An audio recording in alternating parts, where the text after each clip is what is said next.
Regresamos a Confrontación Democrática esta tarde con Marta Blanco, con José Echeverría y Emilio Bruce, soy Iris Zamora, y aquí estamos para conversar sobre la realidad costarricense, empezando por un tema que yo no sé si ya ustedes lo abordaron la semana pasada, que es la canonización de Monseñor Romero, que me parece que es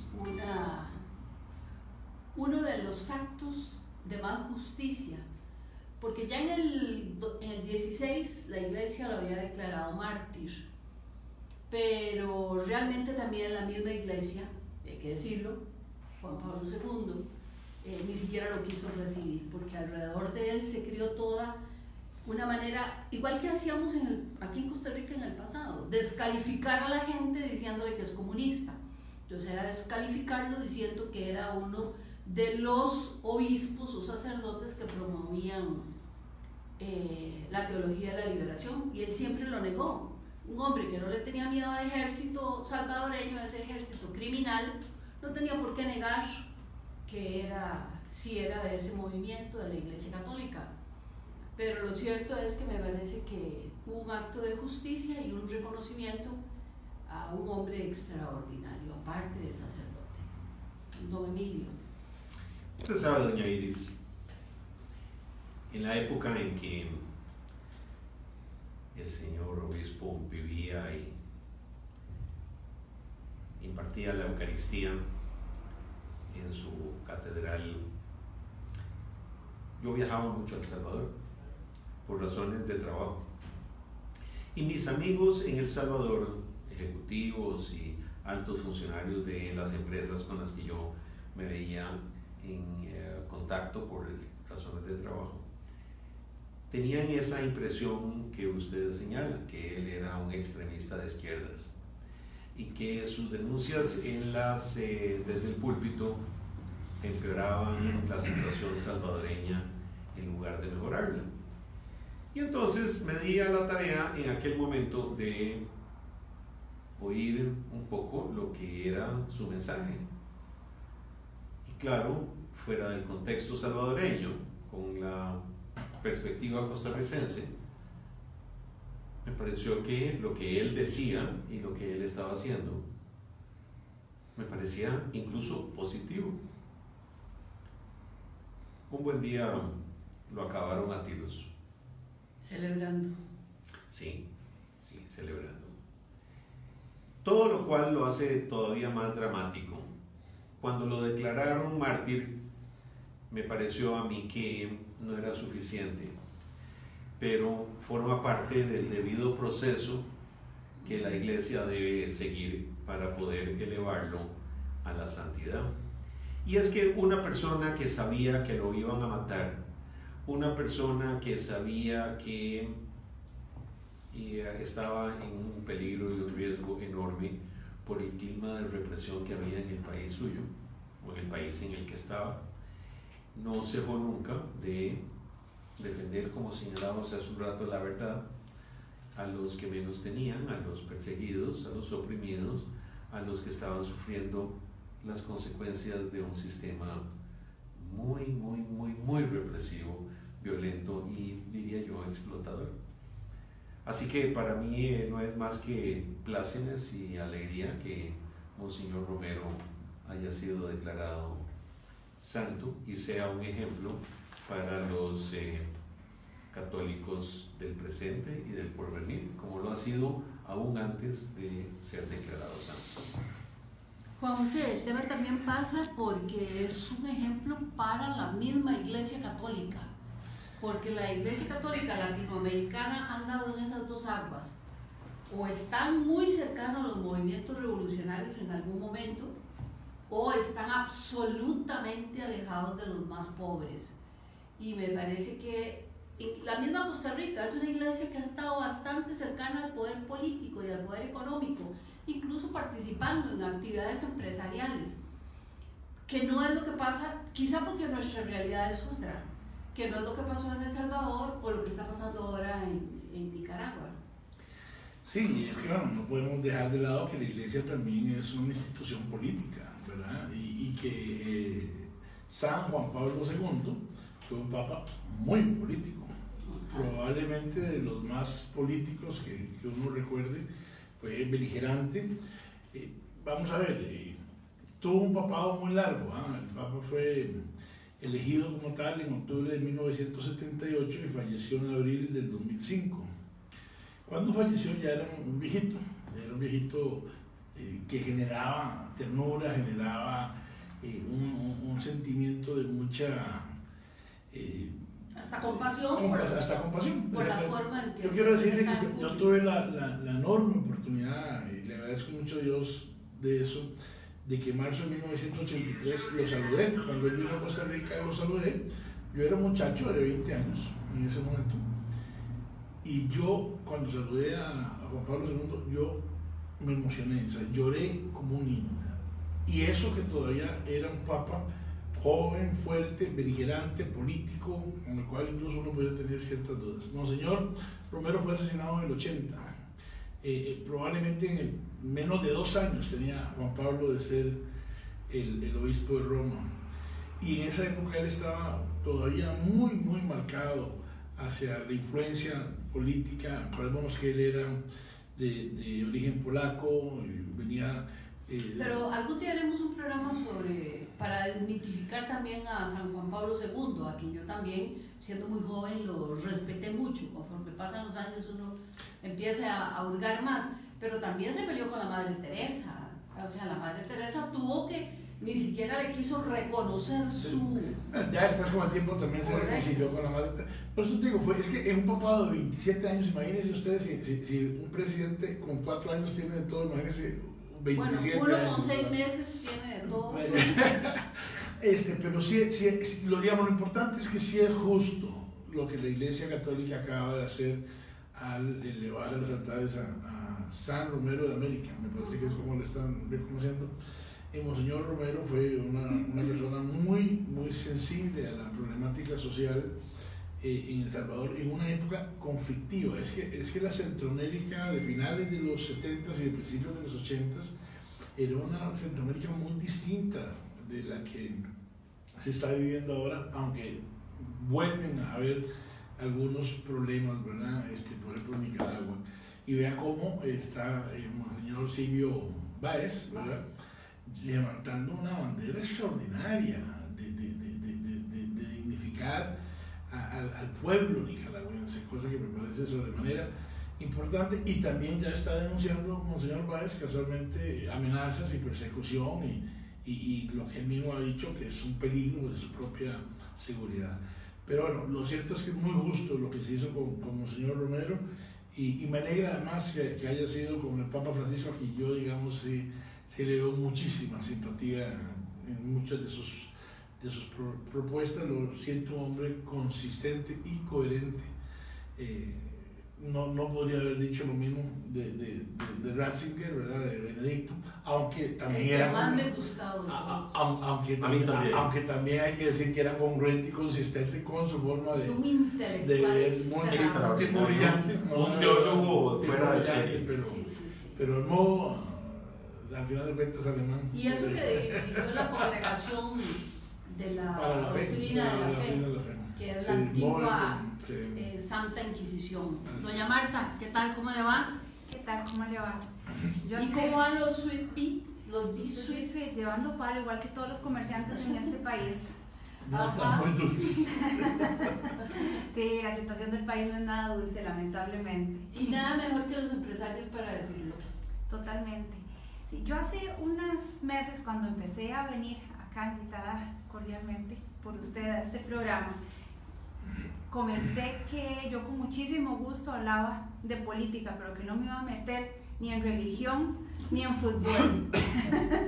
Que con mis comentarios políticos ya era suficiente. Evidentemente, como lo acaba de decir Macho, la Iglesia Católica ha sido muy política, ha tenido muchísima incidencia a través de toda la vida, desde que fue creada. Pero yo definitivamente creo que entre menos interferencia haya de cualquier institución política dentro de la política de un país, sí, ¿qué dije? Perdón. Institución religiosa. Institución religiosa, muchas gracias por la aclaración. Mejor estamos dentro a la hora de tomar políticas, de tomar decisiones en políticas públicas, etcétera. Eso no demerita a grandes personas, no necesariamente representantes de X o Y iglesia, que hayan hecho cosas valientes, valiosas, aportes a las diferentes sociedades, especialmente en tiempos de conflicto.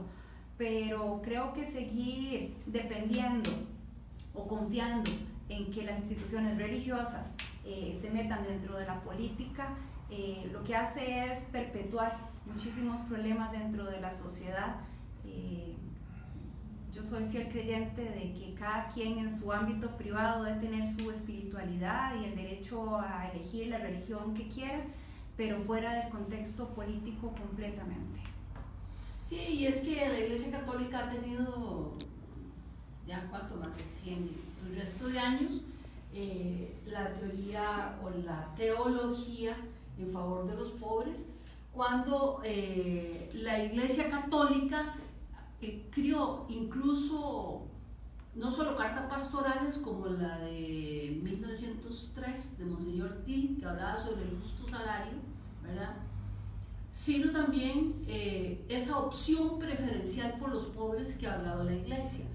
Yo pienso que, a ver... ¿Que hablaba Jesús? Sí, además, sí. Porque, a ver, la Iglesia tiene ese mensaje social no político. A ver, la democracia cristiana o los social cristianos en América decidieron utilizar eso como marco teórico para, digamos, promover partidos políticos. A mí me parece que la Iglesia ha estado probablemente en los últimos 2 siglos y resto más alejada de esas pretensiones de dominación que normalmente tiene el poder político, pero no se puede excluir de eso.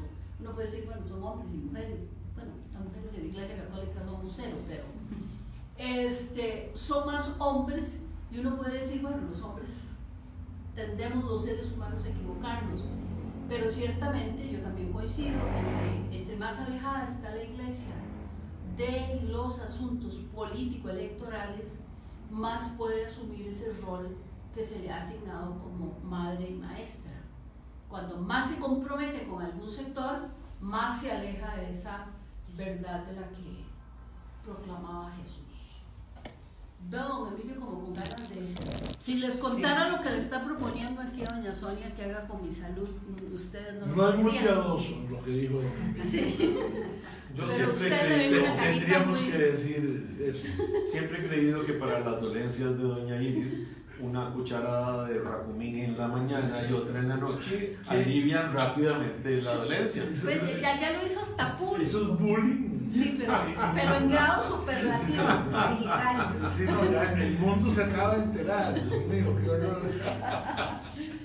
Debo señalar que es excepcionalmente difícil que una organización universal y del peso que guarda en cada una de las sociedades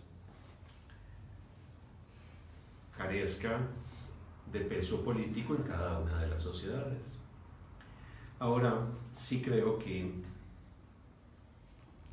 a Dios no se le debe sacar de nuestras sociedades, pero sí siento que la separación de la Iglesia y el Estado, la Iglesia como un todo, no es que es la Iglesia católica y entonces los obispos luteranos pueden ser ministros o los pastores protestantes pueden ser diputados o candidatos a presidente. Todos por igual. Porque eso es un absurdo que la Sala Cuarta se encargó de legitimar con su sentencia al permitir que don Melvin Jiménez, primer obispo luterano de una iglesia luterana muy pequeñita, pudiera ser ministro.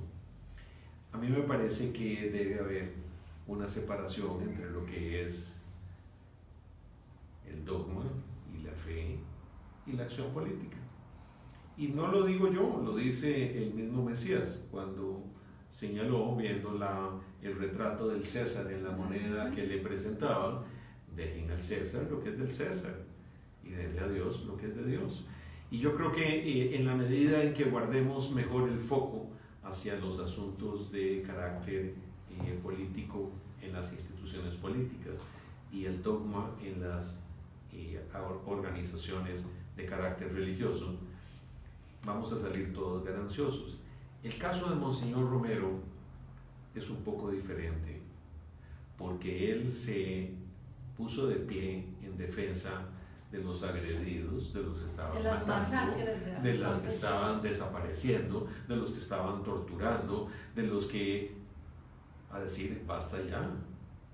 Y eso, claro, tiene un trasfondo político, pero para mí el trasfondo más importante es el trasfondo cristiano, es el respeto a la vida, es la humanidad. O sea, yo no le pregunto a nadie de qué religión es si veo que lo van a matar, si veo que lo van a secuestrar, si veo que lo van a extorsionar, porque es un ser humano y yo me debo al ser humano, como ser humano que soy. Así que coincidimos, doña Marta, en mucho y discrepamos un poco también, porque la política debe tener su ámbito y la iglesia debe tener su ámbito, pero la defensa de la vida y de las personas y de la humanidad creo que es mandatorio para todos nosotros, más allá de la religión. Pero no discrepamos entonces. Ah, qué dicha. Alineados totalmente. Felizmente. Totalmente. Qué suerte. Vamos a ver, es que cuando hablamos de estos temas uno tiende a hablar de la Iglesia Católica porque, como bien dice Emilio, es una institución universal, o sea, es una institución que ya tiene más de 2000 años. Tiene más de 2000 años y su influencia es absolutamente indiscutible, para bien o para mal, en todos los aspectos de la vida del mundo. Después, y muy recientemente, incluso en algunos casos, han aparecido otras religiones, otras estructuras que son muy respetables y todo eso. En la iglesia, digamos, católica, yo creo que la primera gran reforma fue la de Lutero hace 500 años, claro. ¿Verdad? Que ahí empezó a haber una decisión y salió un poco el protestantismo y cosas de esas. Pero bueno, ahora más recientemente hay otras. El tema más allá de la iglesia es el tema precisamente de las religiones, ¿verdad? De cómo se pueden interferir. O sea, sí, ¿cuál es el límite? Exactamente, porque perdón, o sea, ayer Bolsonaro en Brasil decía que parte del problema era que la gente se había olvidado de la Biblia, que era el libro más importante. Yo no discrepo de que eso pueda ser cierto, de que el libro más importante sea la Biblia y que también que la gente se ha olvidado de ella, pero que ese sea el fundamento o el soporte de la barbaridad ideológica y la propuesta de Bolsonaro, me parece una aberración. Pero bueno, ¿qué nos extrañamos? Hace un año y resto en los Estados Unidos era así. Bueno, Ted Cruz, Rubio y Trump usaron a Dios en su pleito contra los demócratas. Eso es lo que hay que tener cuidado, porque esa mezcla sumada, y lo digo con profundísimo respeto, a mucha ignorancia también, puede ser un caldo de cultivo, una bomba atómica, ¿verdad?, para muchos de nuestros sistemas políticos. Mi esperanza es que Bolsonaro sea más bocón que ejecutivo. Porque realmente la elección... El diario El País decía que si uno comparara a Trump con Bolsonaro, Trump es algo así como Olof Palme. Sí. O sea, ubiquemos. Sí. Tal vez ahora, si les parece, podemos hablar un poquito de las elecciones en Brasil. Antes nada más quería decirles, no sé si vieron hoy una información que el INEC está sacando que dice que el 34,2% de los habitantes de este país son mayores de edad y que están sin pensión, o sea, alrededor de 186,000. Son de la tercera edad. Sí. Y ante esa realidad... Somos el 34%. Sí, 34,2%. Somos muchísimos. Mayores sería que de 62 años sería. Sí, 65 supongo que es la... Ajá. Pero me llama la atención que hable de 186,895 personas que no tienen pensión, no cotizaron nunca para ningún régimen. Hay que recordar que existe la pensión del régimen no contributivo, que la gente dice qué barbaridad, qué vergüenza, qué ridículo. Algo lo presentó Rafael Ángel Calderón Fournier, siendo diputado, es un proyecto de ley suyo, pero antes no habían del todo. Entonces, pero son pequeñas. Sí, son pequeñas, pero a ver, es que esas pequeñas es porque nunca cotizaron, sea porque los patronos no les pusieron a plática en la caja, o porque muchos de ellos dicen, no, mejor deme la plata y yo me la juego. Claro, cuando llegan a 65 años llenos de enfermedades, entonces se empiezan a dar cuenta de por qué era importante contribuir al régimen. Sí, doña Marta. Bueno, qué dicho que comentó esto, porque precisamente es la portada de la Nación, y quería comentar acerca de eso. Que tenemos que recordar que el 40% de la economía de este país, o de las personas que elaboramos, están en la informalidad. Y ese porcentaje es más alto en mujeres que en hombres, pero en Costa Rica es mucho más alto que en el resto de la región. Curiosamente, estaba leyendo un estudio, es el 12% más alto.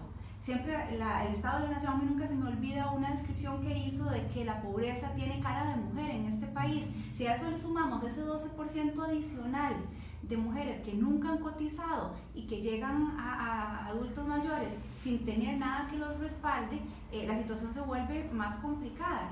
Pero aquí volvemos al tema de todas las sesiones, que terminamos cayendo exactamente en lo mismo. Si nosotros estamos pagando nuestros impuestos, estamos cotizando a la caja los que estamos dentro del sistema, ¿qué pasa cuando el gobierno, el Estado no es responsable con la administración del dinero y se van en un montón de desperdicios en organizaciones que no tienen ya razón de existir, en duplicidad de organizaciones que están haciendo lo mismo y que al final ninguna lo termina de hacer? Entonces, si nosotros no somos eficientes con el dinero, ¿cómo vamos a poder mantener esa solidaridad? Es lo primero que va a sufrir dentro del sistema, y por eso es que tenemos que darnos cuenta de que este paquete o esta reforma fiscal tiene que venir acompañada, además del paquete de impuestos, que a ninguno nos gusta, pero que es un mal necesario en este momento. Tenemos que inmediatamente entrar a recortar el gasto para hacer eficiente el sistema. Hay otra noticia ahí que tal vez podemos comentar también después, y es que están aprobando que se incremente la cantidad de dinero que se puede invertir de los fondos de pensiones en del bonos, 50 al 80%. O sea, van a gastar las pensiones de todos nosotros. Y poniendo todos los huevos en la misma canasta, y en una canasta que está muy, muy frágil. Bueno, y también esa intención de querer poner esos dineros fuera del país todavía, en un mundo muchísimo más especulativo, ¿verdad, Sí. Don Emilio? Para mí, todo esto de las pensiones de los adultos mayores en el régimen no contributivo fue una revolución maravillosa, y creo que el hecho de que se haya establecido una pequeña pensión para ayudar a aquellos que estaban en esa situación, que nunca cotizaron, por las razones que fueran, para ayudarles a salir, porque todos estaban por debajo de la línea de la miseria, y salir un poco adelante con su vida. Pero lo que me golpea más es que el Estado contribuya con miles de millones, 1.2 millones de colones al año en pensiones, algunas de ellas de lujo. No todas las pensiones que subsidia el Ministerio de Hacienda son de lujo. Hay muchas que son de 1 millón, 1,5 millones, pero perdón, y menores que esas. Podrían ser de lujo si el beneficiario no había cotizado para obtener ese monto. Es que es más allá del monto. Claro, es claro. realmente el derecho que usted tenía para recibir X. No Por eso, Juan José, hablé del subsidio del Estado. Ahí es donde está el pecado original. Y el pecado original se agiganta cuando hay personas que reciben pensiones de 10 millones, de 9 millones, de 19 millones, y las del otro régimen no contributivo, o el no contributivo, tienen 78, o creo que subieron ahora a 100,000 colones.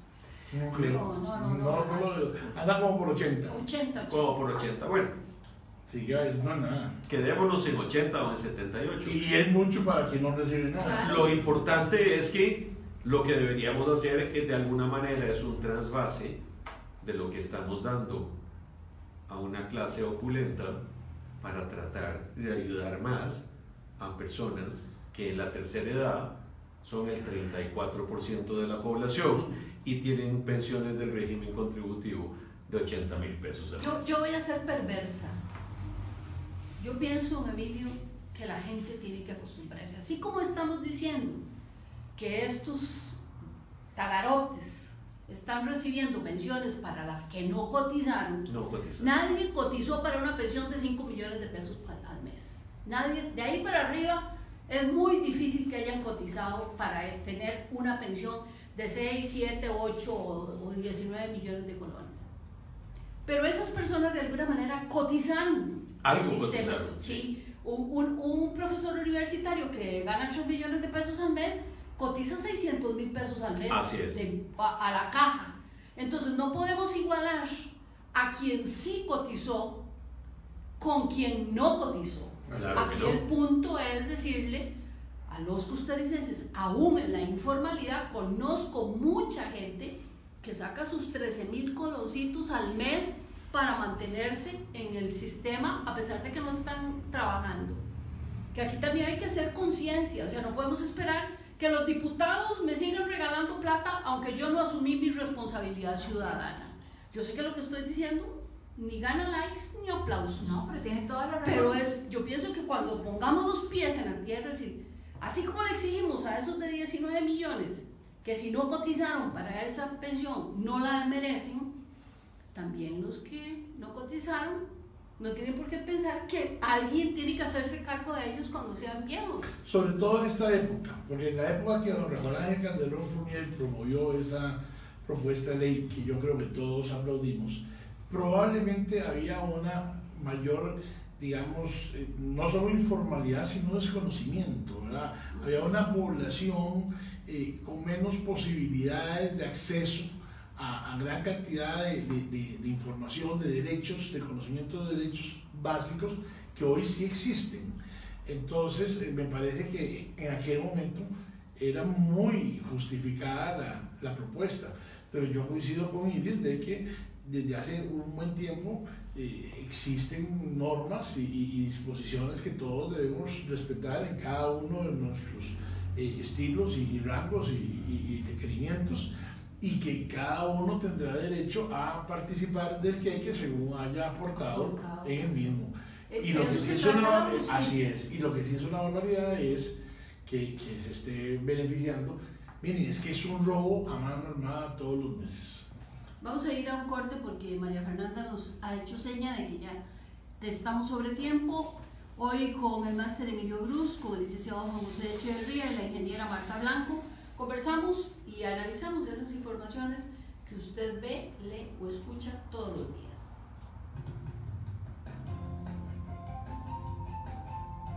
Esto es Confrontación Democrática.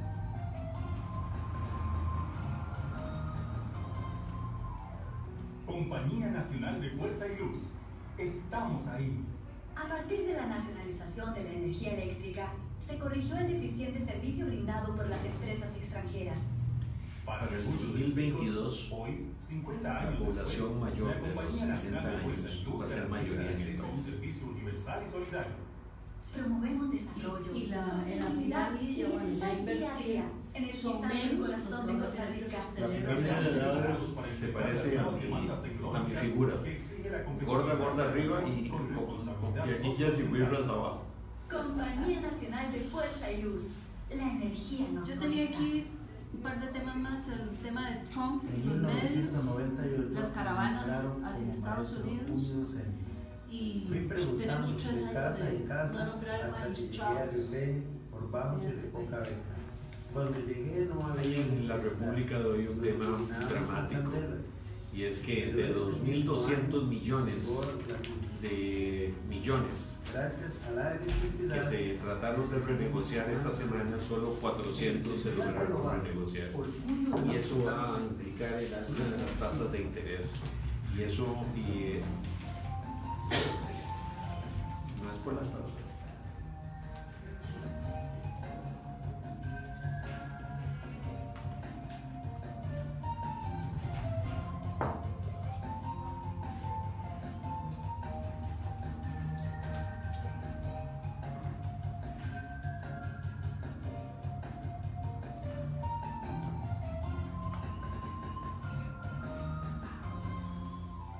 Regresamos a Confrontación Democrática esta tarde de lunes 29 de octubre. Yo no sé, es hoy o es mañana o cuando es Halloween.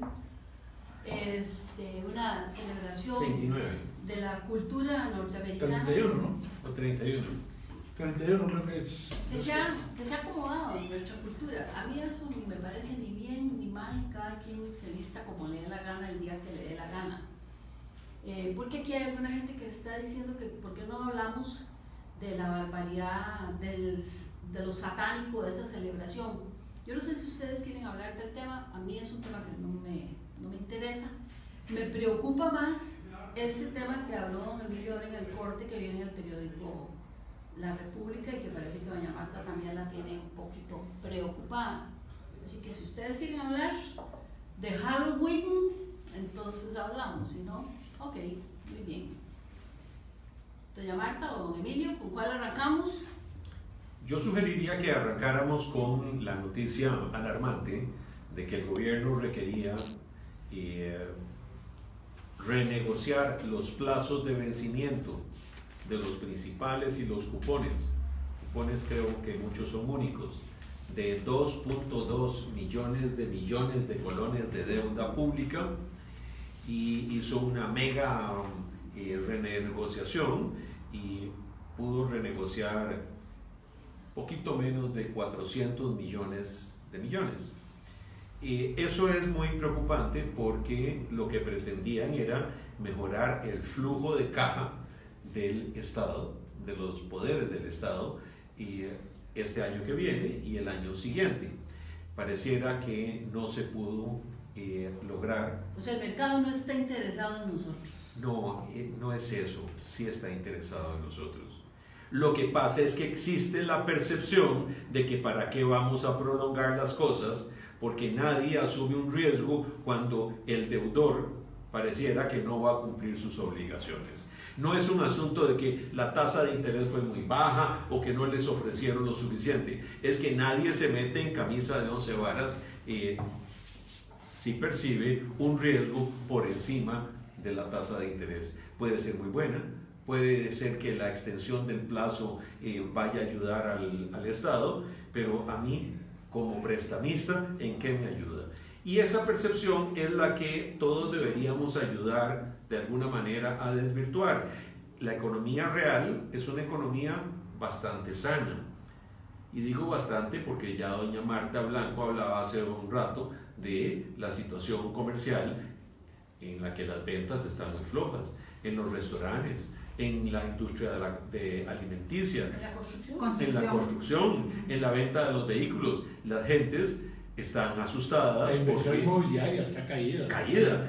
Todos estamos a la espera de que nos den Confianza. un golpe. No hay confianza en el futuro.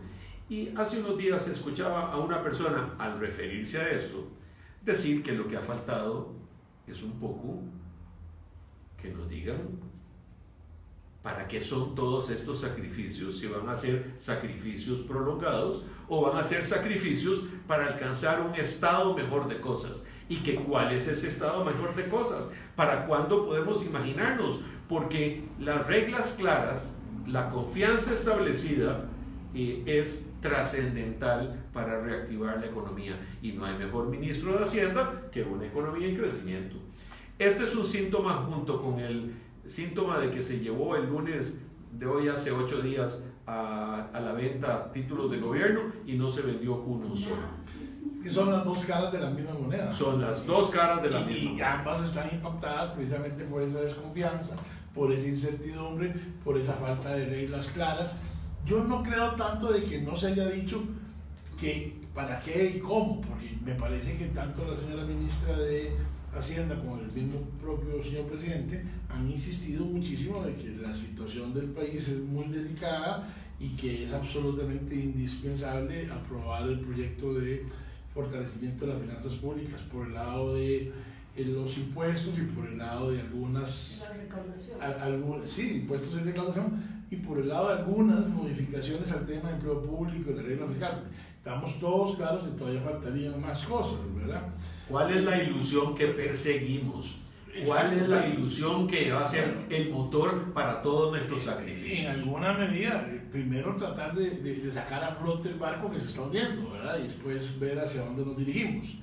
Pero es que precisamente lo que decía Emilio, hace 15 días se sacaron nuevos bonos para tratar de conseguir recursos frescos, entre comillas, ¿verdad? Porque hay que pagar y con tasas importantes, y no se logró nada. Ahora esto era una renegociación de deudas que ya se tenían, de gentes que ya le habían comprado bonos en el pasado al Estado y que se están venciendo y que se querían un poco patear la bola, como diríamos popularmente. Extender el plazo. Extender los plazos, y no todo el mundo está aceptando, porque además tampoco están obligados a aceptar, porque Claro que no. bien dice don Emilia, el inversionista que aceptó unas reglas de juego no tiene por qué aceptar el cambio en las reglas de juego.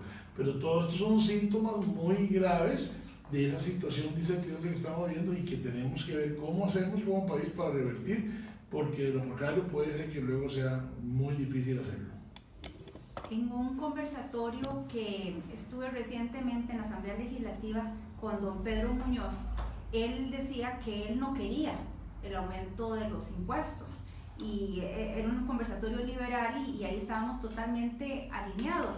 Todos aplaudían. O sea, por supuesto, o sea, que don Pedro reconoció que es Una orgía.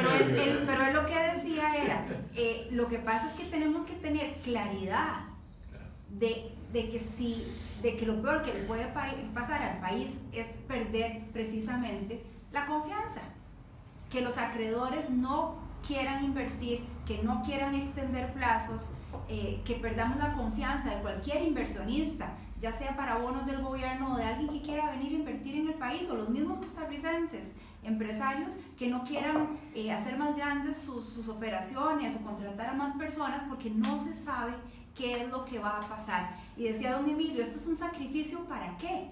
Y como lo vemos por la tradición de décadas que llevamos en el país, es un sacrificio para engordar más al Estado, es un sacrificio para que sigan las mismas gollerías, es un sacrificio para que se siga aumentando la planilla estatal. Pero me parece que en este caso, por lo menos en este caso, cuando el Partido Liberación Nacional le dijo a la ministra de Hacienda, muy bien, podríamos apoyarlos, pero tráiganos a ver cuál es el plan de recorte del gasto público. Y la ministra llega a la Asamblea Legislativa, hablo de doña Rocío Aguilar, la ministra de Hacienda, el Partido Liberación Nacional dice, ok, ahora sí podemos ver esto. Entonces pareciera que el adversario número uno, porque yo creo que no hay ningún partido político que adverse más al PAC que el Partido Liberación Nacional, reconoce que el gasto se está recortando sinceramente, que el presidente ya tenía planteado el tema del recorte de pensiones. Yo pienso que ahí hay también un buen mensaje, un mensaje de que el gobierno sí va a recortar. Otro mensaje. El presidente ha dicho que lo que va a hacer es contener, que es diferente a recortar, y lo que se necesita es recortar. No, pero sí se están recortando partidas en todo lo que se puede recortar, porque también tenemos que reconocer que el presupuesto está demasiado comprometido, es poco lo que se puede hacer ahí. Pero además de eso, por ejemplo, en el tema de la evasión hay proyectos. En el tema del empleo público hay proyectos, por eso todavía siguen en huelga un montón de maestros. O sea, que sí se ha pretendido, digamos, repartir la carga, ¿verdad? Pero hay una cosa aquí, doña Iris. O sea, yo he escuchado al presidente en vivo hablando de contención. Vea, por ejemplo, qué era lo que se pretendía recaudar con el IVA. Y si empezamos con 10, después de todos los pellizquitos que empiezan a pegarle todos los sectores interesados y todas las personas que no quieren que les afecten a ellos sus intereses, Que no quiere sacrificarse. Nadie. O sea, que les cobren a los demás y que paguen los demás, pero yo no. Y ahí terminó en este momento en la Asamblea Legislativa una propuesta que va a recaudar mucho menos. Si este gobierno se sigue enfocando en nada más contención del gasto, que es lo que se han propuesto, vamos a terminar mal. Pero ¿cuál es la opción, doña Marta? Recorte. Votar a gente, cerrar instituciones y votar a gente. Eso No es necesario. El sector privado los va a asumir. No es necesario. Solo las personas que se pensionan y que se van del sistema con que no se recontraten, ahí no se está despidiendo nadie. No, pero ya eso ya está, esa directriz ya hay está. vamos a ver, a mí me parece que es un tema más allá de una discusión semántica, que si recorte y contención son muy diferentes, o podría pensarse que son muy parecidos.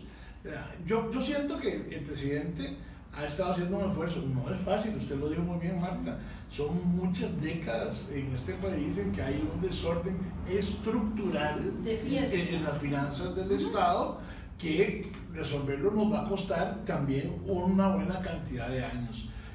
Lo triste y lo preocupante es que ni siquiera nos podemos poner de acuerdo como sociedad para, ante la gravedad del problema, plantear soluciones que sean más o menos aceptadas por todos. Evidentemente nadie va a estar feliz plenamente con la solución que se obtenga, pero tenemos que entender que tenemos que hacer algo para resolver, porque es que si no el plan B es el Fondo Monetario Internacional. El plan B es lo que está pasando en Argentina, y ahí no hay discusión, y ahí sí va a haber un proceso mucho más traumático. Aquí hablamos mucho, y no es el tema, algún día me gustaría que habláramos sobre el tema, pero hablamos mucho de la década de los 80 y del gobierno que le tocó en esa época a Rodrigo Carazo. Rodrigo Carazo mandó 3 proyectos de plan fiscal a la Asamblea Legislativa y se los rechazaron. ¿Todos? Los 3. Y después vino el Fondo Monetario y le propuso cerrar instituciones y él se negó. Y eso, o sea, yo no digo que él no haya tenido muchos problemas, pero pongamos en perspectiva. O sea, el presidente Alvarado ha dicho que si no se aprueba el plan fiscal vamos a caer en una crisis. A Rodrigo Carazo le rechazaron 3 veces el plan fiscal. Hasta la devaluación tuvo que pasar un proceso judicial incoado por don Óscar Barahona Estrella. Así es, entonces entendamos que estas cosas tienen sus consecuencias y que a veces las consecuencias son mucho peor que las propuestas de solución. Sí, una persona diabética le pueden decir, mire, no coma dulce, mire, no coma, tiene que hacer un poco de ejercicio, yo hago lo que me da la gana. Pero a mí me encanta comer helados en la noche y comerme un par de chocolates antes de irme para la cama. Pero es que son... Yo no sé qué hace doña María. Seguramente me pellizca. Seguro doña María quiere que se marche pone azúcar al chocolate. Sí. Yo te recomendé el Racumín y vos le recomendás a María tabletas de chocolate. Eso está muy bueno. Pero cuando tenemos una enfermedad crónica como la diabetes, sabemos que o cumplimos, por más rico que sea el chocolate, don Emilio se tiene que abstener, porque la próxima vez que le cortan un pie, termina cortándole la pierna y se morirá. Entonces eso es lo que está ocurriendo con nosotros. En este momento somos un enfermo crónico que o toma medidas para eliminar las consecuencias graves o nos terminarán amputando el pie. Quiero traer a colación una anécdota que me pasó a mí en el año 2002, mediados de la segunda mitad del 2002, principios del gobierno de Don Abel Pacheco. Le pido una audiencia yo con la mayor inocencia el caso a don Jorge Walter Bolaños, ministro de Hacienda de Don Abel Pacheco. Y yo llegué con el tema mío de las municipalidades y de los fondos que el Estado tiene por ley obligación de trasladar a las municipalidades. Entonces don Jorge, que es un caballero, qué clase de persona, qué trato, ¿verdad? Una cosa exquisita. Se sienta conmigo ahí y me oye, yo sentía que lo estaba convenciendo, o sea, yo de verdad que me sentía feliz de mi argumentación. Y al final se vuelve y me dice con aquella parsimonia y me dice, mira Juan José, me parece muy loable lo que usted está planteando y yo podría incluso entender que usted tiene razón en lo que dice, pero yo le voy a poner un ejemplo. Imagínense que yo soy un cirujano y estoy con un paciente en la sala de emergencias y el paciente lo tengo con un paro cardiorrespiratorio.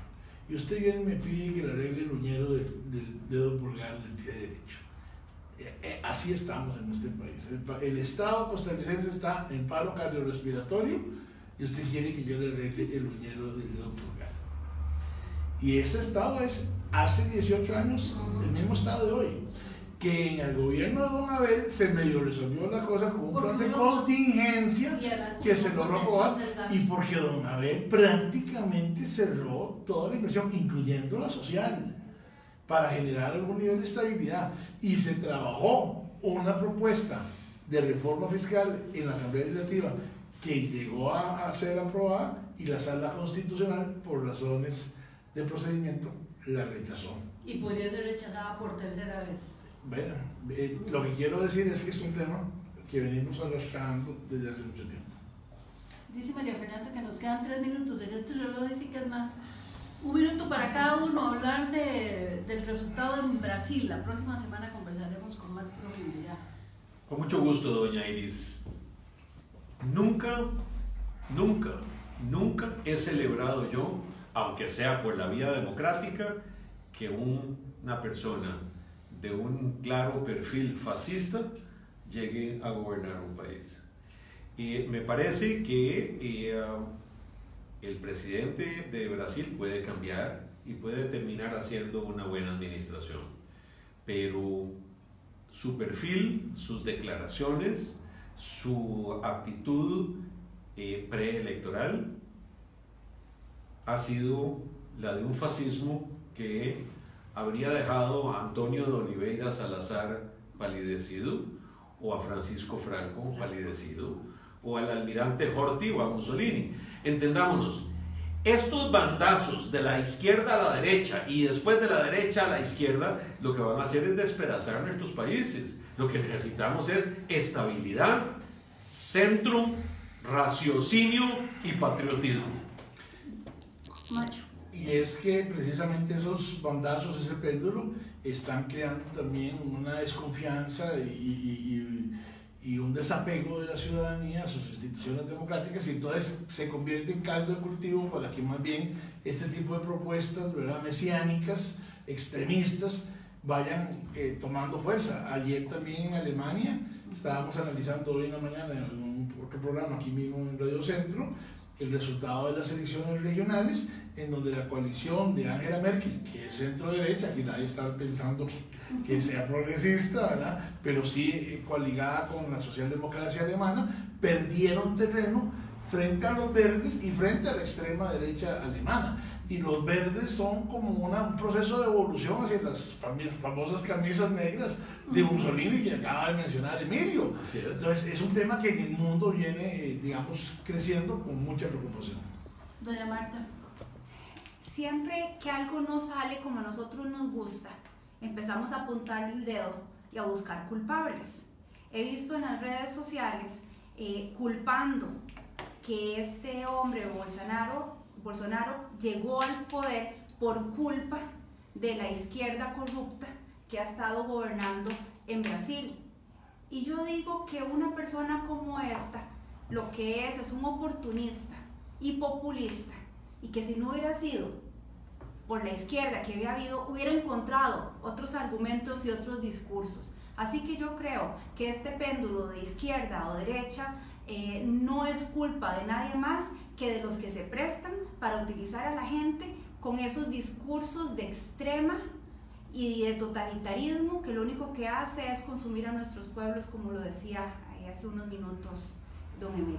Y también de una ciudadanía muy complaciente, solo de espectadora, una ciudadanía que cree que no tiene responsabilidad en esos resultados electorales. Gracias al máster Emilio Bruz, al licenciado Juan José Echeverría, a la ingeniera Marta Blanco por habernos acompañado esta tarde de lunes. Les dejamos ahí esos temas, consúltenlos, averigüen, infórmense. Ciudadanía bien informada fortalece la democracia.